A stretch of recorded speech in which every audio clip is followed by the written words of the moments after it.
Hi everyone, welcome to UPSC Success Academy.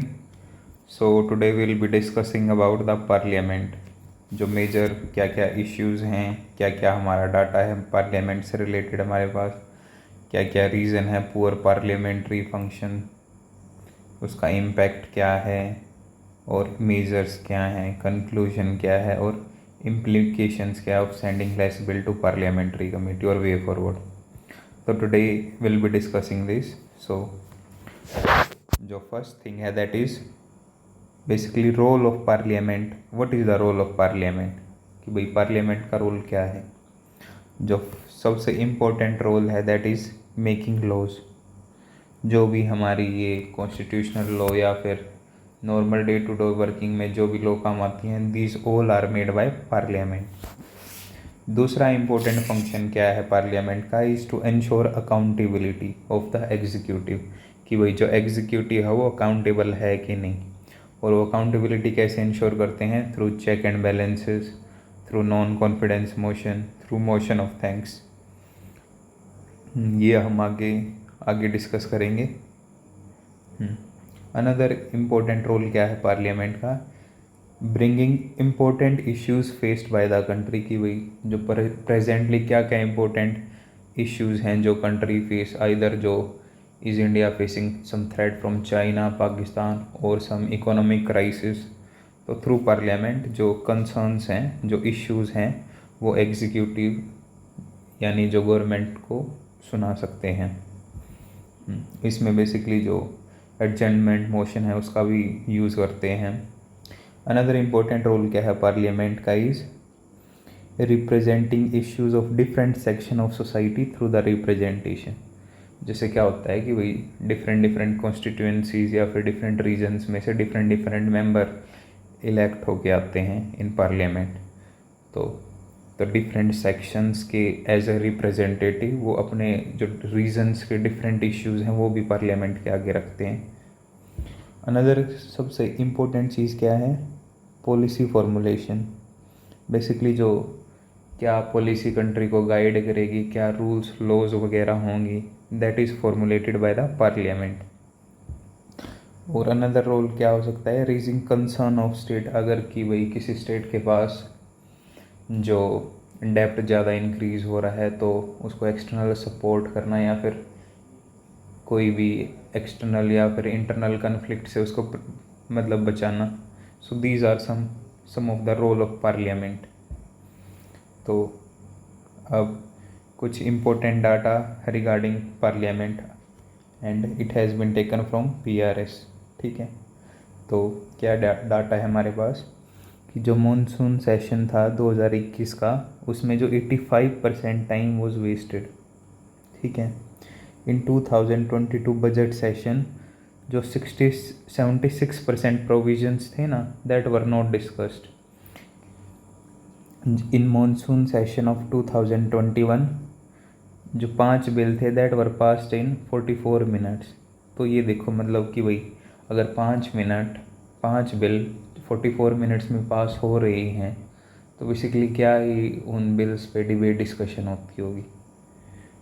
तो देख रहे हैं हम कैसे जो पार्लियामेंट है, जो पार्लियामेंट्री बेसिकली वो कैसे डिक्लाइन हो रहा है पार्लियामेंट का.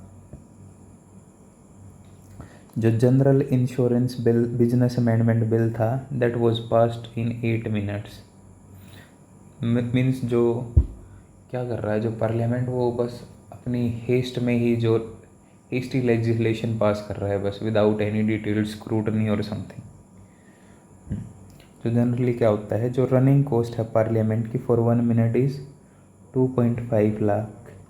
और उसमें से भी और ये देख रहे हैं कि भाई अगर 85% वेस्ट होगा तो जनरली जो हमारा पैसा ही वेस्ट हो रहा है ना, जो हम टैक्स पेयर्स हैं, जो हम पैसा देते हैं गवर्नमेंट को through direct indirect taxes, simply वही पैसा यूज़ कर रहे हैं. और बेसिकली ये रिसोर्सेज का वेस्ट ही है एक तरह से. अनदर इम्पोर्टेंट चीज़ क्या है कि जो गवर्नमेंट क्या कर रही है, जैसे ट्रिब्यूनल बिल हो गया, Aadhaar bill, they are passed as money bill to bypass the Rajya Sabha. Basically कुछ ऐसे लेजिस्लेशन कि भाई अगर वो ये नॉर्मल वे में सिंपल उससे पास करेंगे तो जो उन्हें पता है कि भाई जो राज्यसभा है इसको पास नहीं होने देगी, तो वो क्या कर रहे हैं, उनको as a money bill pass कर रहे हैं कि भाई राज्यसभा का रोल ही खत्म हो जाए। In last 3 years we don't have any deputy speaker, कि मतलब पिछले 3 साल से डिप्टी स्पीकर है ही नहीं और किसी को इसके रिलेटेड कोई कंसर्न भी नहीं है। जो नंबर ऑफ बिल्स हैं which are refer to parliamentary committee, parliamentary committee basically एक, इसमें क्या होता है कि बेसिकली एक कमेटी बना देते हैं of MPs of different parties. वो क्या करते हैं, जो भी बिल आता है उसकी डिटेल स्क्रूटनी करते हैं, अलॉन्ग विद उसमें कुछ एक्सपर्ट भी बुलाते हैं कि भाई अपना ओपिनियन दे, या फिर जो उस फील्ड के कुछ एक्सपर्ट्स वगैरह हैं। ठीक है, तो क्या क्या है अभी यहाँ पे जो नंबर ऑफ बिल्स हैं which are refer to parliamentary committee are decreasing. जैसे 15th लोकसभा थी, उसमें जो बिल्स थे रेफर टू पार्लियामेंट्री कमेटी वो 71%, 16th में कितने हो गए 27% और 17th में 11%। ठीक है, अनदर मेन इम्पोर्टेंट डाटा क्या है, जो नंबर ऑफ वुमेन है इन पार्लियामेंट वो कितनी है, देखो 15% कितनी है लोकसभा में, 12% है इन राज्यसभा, तो कितना कम रिप्रेजेंटेशन है वुमेन का। इन लास्ट 75 years जो वुमेन रिप्रेजेंटेशन है parliament has not increase by 10%, basically 75 सालों में 10% भी नहीं हुआ है ऑलमोस्ट जो वुमेन रिप्रेजेंटेशन है। जो एवरेज सिटिंग है यानी लोकसभा वो कॉन्स्टेंटली डिक्रीज कर रही है। जैसे जो फर्स्ट लोकसभा की एवरेज सिटिंग थी वो थी अप्रोक्सीमेट 700 days, और जो करंट 17th है उसकी ओनली 230 days। ठीक है, अनदर इम्पोर्टेंट डाटा क्या है, जो नंबर ऑफ क्रिमिनल्स हैं in parliament are on rise.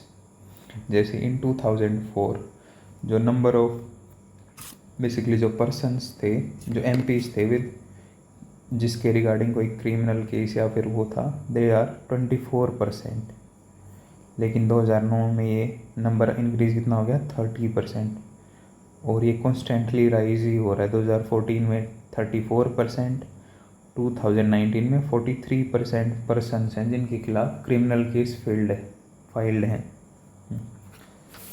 ठीक है, ये हमने क्या देखा कि भाई क्या क्या इम्पोर्टेंट डाटा है।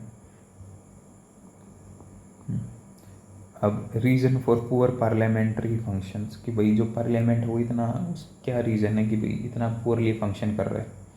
एक तो बेसिकली क्रिमिनलाइजेशन ऑफ पॉलिटिक्स, जो हमने ऊपर देखा कि भाई जो क्रिमिनल्स है, नंबर ऑफ क्रिमिनल केसेस हैं जो against MP are on rise.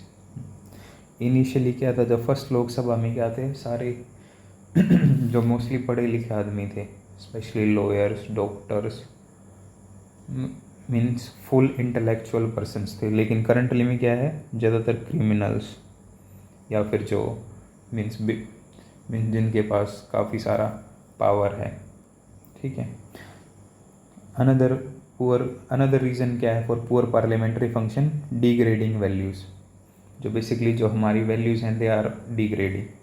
महात्मा गांधी ने क्या बोला था कि भाई जो politics without principle is one of the 7 sin, कि पॉलिटिक्स विदाउट प्रिंसिपल वो एक सिन है। ठीक है, अनदर मेन रीज़न क्या है पुअर पार्लियामेंट्री फंक्शन का, there is lack of training to new MPs। Basically जो न्यू MPs उनको कोई नई ट्रेनिंग, कुछ नया उनका असेसमेंट होता ही नहीं है। अनदर मेन रीज़न क्या है, वीकेंड अपोजिशन है।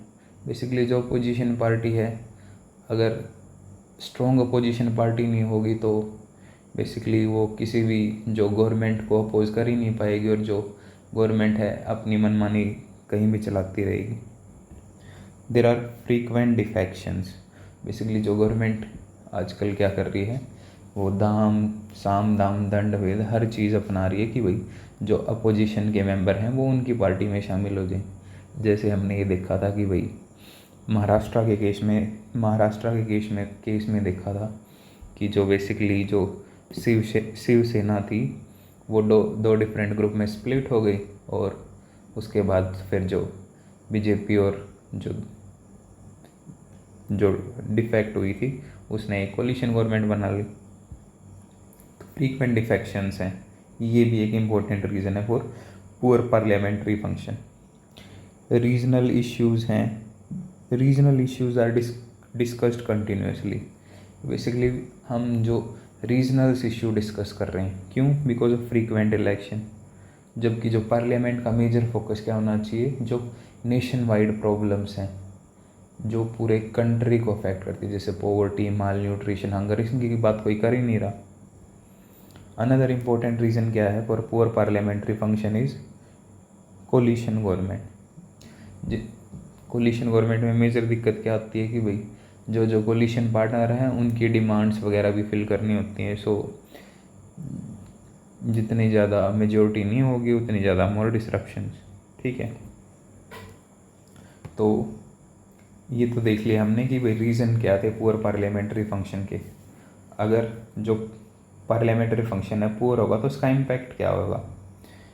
जो first impact, there will be increase judicial activism. Basically अगर जो पीपल की एस्पिरेशन पूरी नहीं होंगी तो वो जुडिशरी के पास जाएंगे कि भाई हमें ये दिक्कत आ रही है, फिर जुडिशरी उन्हें जस्टिस प्रोवाइड करने के लिए प्रोएक्टिव रोल प्ले करेगी, और प्रोएक्टिव रोल में वो they will go for judicial overreach. कुछ ऐसी लेजिस्लेशन बना देंगे on the basis of emotions या समथिंग। ठीक है, अनदर इम्पोर्टेंट इम्पैक्ट क्या है, जो अकाउंटेबिलिटी है एग्जीक्यूटिव की वो डिक्रीज हो जाएगी।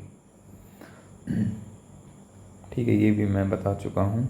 अनदर इम्पोर्टेंट क्या है, इंक्रीज डेलीगेटेड लेजिस्लेशन।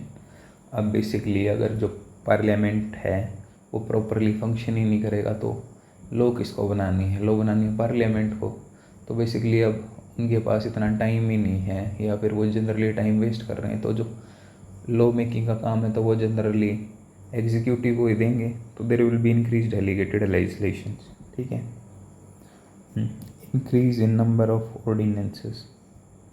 अगर बेसिकली जो लॉज की वगैरह कोई डिटेल्ड स्क्रूटनी नहीं होगी, कोई एक प्रॉपर वे नहीं होगा, तो गवर्नमेंट क्या करेगी? फिर जैसे कोई सिचुएशन आएगी उसमें मनचाही लॉ बना दी 6 महीने के लिए थ्रू ऑर्डिनेंस। तो इससे क्या होगा, जो ऑर्डिनेंस है वो इंक्रीज होंगे और वो जनरली जो पार्लियामेंट को बाईपास करती रहेगी बस। अनदर मेजर इम्पैक्ट क्या है पुअर पार्लियामेंट्री फंक्शन का, दैट इज़ सब स्टैंडर्ड लॉज हैं। सब स्टैंडर्ड लॉज का मतलब है कि भाई एक विदाउट एनी डिटेल्ड स्क्रूटनी, अगर सब स्टैंडर्ड होंगी तो बेसिकली उन्हें कंटिन्यूसली अमेंड करते रहना पड़ेगा कि भाई कि टाइम के अकॉर्डिंग भाई वो होती रहीं। दूसरा और इम्पैक्ट क्या है, more laws ending into courts. अगर कोई हेस्टी लेजिस्लेशन होगी या फिर उसमें काफ़ी सारे कुछ दिक्कतें होंगी तो they will generally and up in court. तो इससे और क्या दिक्कत आ रही है, इससे जो केसेस हैं, जो जुडिशरी के आगे केसेस हैं, वो भी ज़्यादा इंक्रीज होंगे। There will be increase in burden, judiciary के ऊपर बर्डन इंक्रीज होगा। तो जनरली क्या होता है कि good politics is good economics. अगर जो कंट्री का पॉलिटिक्स सिस्टम अच्छा है तो जो जनरली इकोनॉमिक्स भी अच्छी होगी। जैसे यूके का एग्जांपल ले लेते हैं। अनदर मेजर इम्पैक्ट क्या है, there will be low tax to GDP ratio. तो एक ये इस केस में हम एक डायग्राम बना सकते हैं। जैसे अगर पुअर पार्लियामेंट्री फंक्शन है तो उससे क्या होगा कि जो लॉज हैं दैट विल बी पुअर। अगर पुअर लॉज होंगी तो उसका इम्पैक्ट क्या होगा, there will be decrease trust on democracy. अगर डेमोक्रेसी पे ट्रस्ट डिक्रीज होगा तो there will be rise of pressure groups और अदर एनजीओज वगैरह, एंड जो वोटिंग परसेंटेज है वो जनरली कम हो जाएगी, as seen in case of JNK and other north eastern state. और जो there will be increase of non state actor.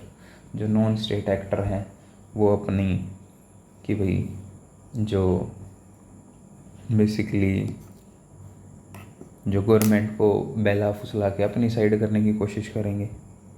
ठीक है, तो मेजर्स क्या क्या लिए हैं, what are the measures we should take to improve जो पुअर पार्लियामेंट्री फंक्शंस हैं। एक तो जो नंबर ऑफ सिटिंग्स है ना लोकसभा एंड राज्यसभा की, उसको फिक्स कर देना चाहिए। जो national committee review on working of constitution ने बोला था कि जो लोकसभा की minimum number of sitting 120 days होनी चाहिए मिनिमम, और राज्यसभा की मिनिमम 100 डेज। दूसरा क्या मेजर्स है, बेसिकली जो पॉलिटिकल पार्टी हैं they should come under RTI। Another important issue क्या है, मेजर क्या होना चाहिए कि जो स्पीकर है दैट शुड बी इंडिपेंडेंट। अगर जो स्पीकर इंडिपेंडेंट होगा तो वो हाउस को एक बेटर ऑर्गेनाइज्ड वे में संभाल पाएगा, और बेसिकली जो अपोजिशन पार्टी की प्रॉब्लम या फिर इशू को भी थोड़ा सा ज़्यादा डिस्कशन मिलेगा। अनदर मेजर क्या है, that is we should do electoral reform. Electoral reform से क्या होगा, there will be transparency in funding. अब जनरली क्या है कि भाई कोई ट्रांसपेरेंसी है ही नहीं, पता ही नहीं कौन गवर्नमेंट कितना पैसा खर्च कर रही है इलेक्शन में, तो थ्रू इलेक्टोरल रिफॉर्म जो ट्रांसपेरेंसी आएगी इन फंडिंग में। अनदर इम्पोर्टेंट मेजर क्या है, जो पॉलिटिकल पार्टी हैं should avoid giving representation to criminals. हमने देखा था कि जनरली जो 2019 में नियर अबाउट 43% पीपल थे जिसका जो क्रिमिनल बैकग्राउंड था। अब ये क्यों हो रहा है, क्योंकि पॉलिटिकल पार्टी उन्हें टिकट दे रही हैं।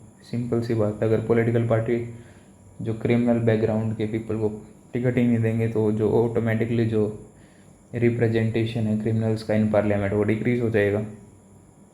अनदर मेजर क्या है, every bill should be send to parliamentary committee for scrutiny. अगर कोई बिल पार्लियामेंट्री कमेटी के पास जाएगा तो उसमें देखेगी भाई क्या लिमिटेशंस हैं, क्या फ्यूचर के लिए राइट है या नहीं, और इसमें क्या क्या लीगल लूप होल्स हो सकते हैं।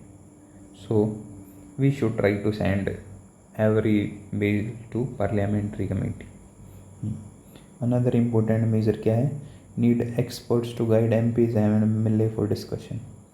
बेसिकली जो MPs और MLA को ना एक्सपर्ट ओपिनियन का भी सब, अब जनरली क्या है कि भाई जो काफ़ी सारे MLA ऐसे हैं मतलब जो एजुकेटेड नहीं हैं, तो अगर जो लॉ मेकर्स हैं वही एजुकेटेड, उन्हें हमारे इश्यूज़ का पता ही नहीं होगा, तो वो कैसे उस पर कोई एक सही अच्छी डिबेट दे पाएंगे या फिर अपना पॉइंट ऑफ व्यू रख पाएंगे। सो ये भी इम्पोर्टेंट है कि भाई उनका एक डिटेल्ड डिस्कशन होना चाहिए, फिर एक्सपर्ट होना चाहिए ताकि उनको गाइड कर सके। अनदर मेजर क्या होना चाहिए, we should promote intra party democracy. Basically party के अंदर डेमोक्रेसी, अगर पार्टी की, अब जनरली क्या हो रहा है कि जो टॉप लीडर्स होंगे किसी भी पार्टी के, हमेशा जो उन्हीं का डिसीजन बिना कोई क्वेश्चन किए इम्प्लीमेंट होता रहता है। अगर इंट्रा पार्टी डेमोक्रेसी होगी तो बेसिकली जो नीचे के जो अभी नए मेंबर्स हैं वो भी अपना ओपिनियन रख पाएंगे, उससे better debate discussion, better agenda होएगा पॉलिटिकल पार्टीज़ का। So it is also very important. तो कंक्लूजन क्या है, what we need is not just paper democracy. हमें खाली डेमोक्रेसी पेपर पे नहीं चाहिए बट फंक्शनल डेमोक्रेसी चाहिए, और ये कब होगा, जब पार्लियामेंट है अफेक्टिवली फंक्शन करेगा। ठीक है, तो अब ये देख लेते हैं, अगर हम पार्लियामेंट्री कमेटी के पास लेस बिल्स भेजेंगे तो उसकी क्या इम्प्लीकेशन होंगी। एक तो बेसिकली अकाउंटेबिलिटी डिक्रीज़ हो जाएगी कि भाई जनरली अगर कोई बिल स्क्रूटनी नहीं होगा तो वो तो गवर्नमेंट की कोई अकाउंटेबिलिटी नहीं है कि भाई हमने ये क्यों लाया, क्या रीज़न था। ठीक है, जो रोल है ऑफ अपोजिशन का वो भी डिक्रीज़ हो जाएगा। जब कोई स्क्रूटनी नहीं होगी तो बेसिकली वो उस पर कुछ डिस्कस नहीं कर पाएंगे तो कोई इश्यू रेज नहीं कर पाएंगे। अनदर इम्प्लीकेशन क्या है, जो सस्टेनेबिलिटी ऑफ बिल है वो डिक्रीज़ हो जाएगा। जो लूप होल्स होंगे बिल्स में वो एड्रेस नहीं होंगे, और बार बार they will end up in high court, जिससे हाई कोर्ट के ऊपर खुद और बर्डन इंक्रीज होगा। अगर पार्लियामेंट्री कमेटी के पास नहीं भेजेंगे तो there will be hasty passage of bill, जैसे फार्मर्स बिल था। ऑल्दो जो बिल था दैट वाज गुड, लेकिन जो जिस वे में गवर्नमेंट ने पास किया उससे अप्रीहेंशन क्रिएट होगी in the mind of farmer कि हाँ भाई जो वैसे यूँ पास कर रहे हैं तो कुछ ना कुछ तो गड़बड़ है। ठीक है, तो ये भी एक इम्पोर्टेंट इम्प्लीकेशन है। अगर वही बिल एक डिटेल्ड स्क्रूटनी वे में पास होता तो that would have benefited the farmers. Another implication क्या है, जो legitimacy and trust on parliament decrease होगा।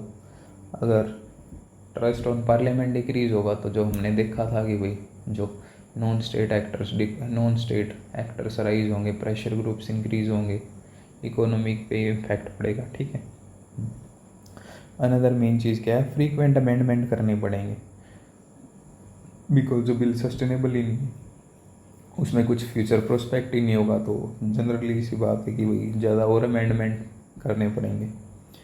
देर are no expert opinion on the legislation. अगर पार्लियामेंट्री कमेटी के पास नहीं भेजेंगे तो जो हमारे पार्लियामेंटेरियंस हैं दे आर न्यू पर्सन, उन्हें इतनी ज़्यादा एक्सपर्ट नॉलेज नहीं है, तो हम जनरली क्या करते हैं पार्लियामेंट्री में एक्सपर्ट बुलाते हैं फ्रॉम डिफरेंट वाइड बैकग्राउंड्स, जो कि मतलब डिफरेंट पर्सपेक्टिव, उसकी ओरिजिनल क्या उसमें इम्प्लीकेशन होंगी, क्या लूप होल्स होंगे, उनको फाइंड आउट करने में हेल्प करते हैं।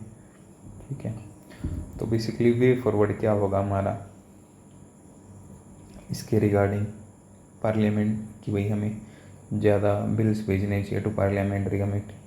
बेसिकली नेशनल कमीशन बनी थी to review working of constitution ने क्या रिकमेंड किया था, जो बिल्स है ना that should be compulsorily refer to parliamentary committee, कि भाई जो हमें जो बिल्स कंपल्सरीली रेफर करने चाहिए तभी उनके इश्यूज़ वगैरह लीगल लूप होल्स पता चलेंगे।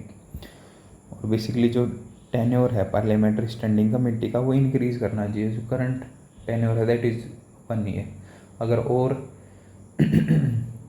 अगर टेन्योर ज़्यादा होगा तो बेसिकली उन्हें एक एश्योरिटी रहेगी और वो थोड़ा सा और डिटेल्ड स्क्रूटनी वे में और एक्सपर्ट ओपिनियन दे पाएंगे।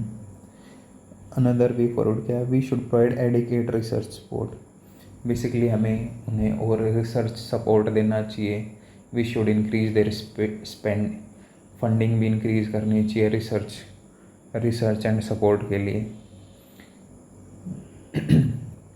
ठीक है, तो अनदर वे फॉरवर्ड क्या हो सकता है, जो भी मेजर रिपोर्ट्स होती हैं डिफरेंट कमेटी की they should be discussed in parliament. अभी आजकल तो जो बिल पास हो रहे हैं वही डिस्कस नहीं हो रहे, जो कमेटी की रिपोर्ट तो कहाँ से डिस्कशन होगी, और विदाउट ये रिपोर्ट डिस्कशन में there will be no accountability, और अकाउंटेबिलिटी नहीं होगी तो बेसिकली जो गवर्नमेंट है वो टोटलिटेरियनिज्म हो जाएगी, मीन्स एक्सट्रीमली पावरफुल, और एक्सट्रीमली पावर होगी तो हमने देखा था कि लॉर्ड एक्टर ने क्या बोला था, एब्सोल्यूट पावर करप्ट एब्सोल्यूटली, तो वही होगा फिर भी। अनदर वे फॉरवर्ड क्या हो सकता है, we should have regular monitoring over functioning of parliamentary committee, कि बेसिकली हमें रेगुलर मॉनिटर भी करना चाहिए कि भाई ये प्रॉपर वे कर रही है या नहीं, या फिर जो फंड या फिर को इन्हें जो भी बेनिफिट मिले हैं उसका कोई यूँ फ़ायदा तो नहीं उठा रही। जो नॉर्म्स हैं with respect to appointing MP from all political parties in parliamentary committee. Basically जो पार्लियामेंट्री कमेटी में क्या होना चाहिए, डिफरेंट पार्टीज़ के मेंबर होने चाहिए ताकि डिफरेंट व्यूज़ आएँ उसके रिगार्डिंग। ठीक है, तो इसके रिगार्डिंग एक हमारा PYQ भी है।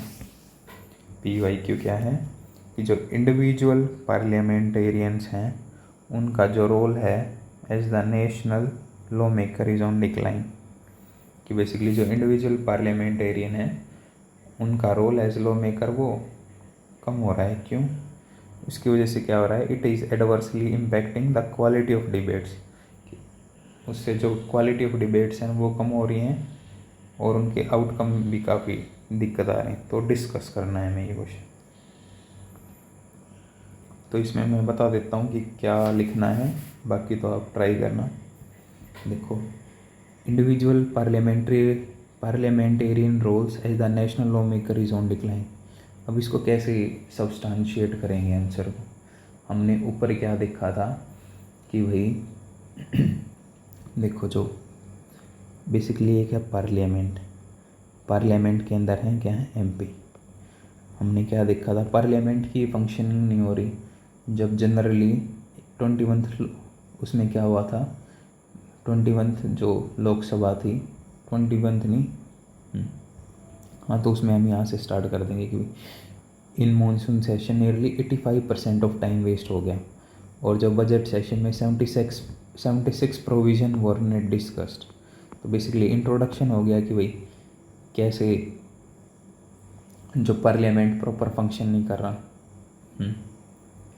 फिर इसके फिर बॉडी में क्या दे देंगे हम कि भाई रीजंस क्या हैं, ये वाई जो पार्लियामेंटेरियन का रोल डिक्लाइन हो रहा है। ठीक है, अब इससे क्या इम्पैक्ट आ रहा है, जो डिबेट्स वगैरह हैं, डिस्कशन है, वो एडवर्सली अफेक्ट हो रही हैं।